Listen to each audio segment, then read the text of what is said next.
কেন নামাজ পড়ো না ভাইয়া? এই বাপ, মুসলমানের বাচ্চা, কেন নামাজ পড়ো না?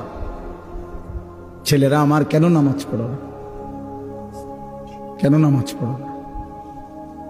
মালিক আর কেমনে বললে নামাজ পড়তে? রাসূলুল্লাহ সাল্লাল্লাহু আলাইহি ওয়াসাল্লাম হাসরের ময়দানে জিজ্ঞাসা করবে, উম্মত, পিঠটা তায়েফের পাথরের আঘাতে চাল্লির মতো ছিদ্র বানায় ফেলছিলাম, ক্ষুধার কষ্টে পেটে পাথর বাঁধছিলাম, 3 মাস আমার ঘরের চুলায় আগুন জ্বলে নাই, আমি উম্মত দান দান শহীদ করে রক্তে ভাসে গেছি, 23টা বছর আমি কোনোদিন ঠিক মতো ঘুমাই নাই, এত কাঁদলাম, এত রক্ত ঝরাইলাম, বিনিময়ে তোর কলজাটা নরম করতে পারলাম না, তোর দিলটা নরম করতে পারলাম না উম্মত। আমি আর কত কাঁদলে তুই আমার কথা শুনতাম?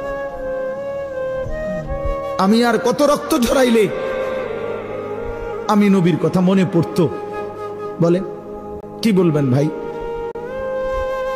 বলেন, কি জবাব হতে পারে তখন?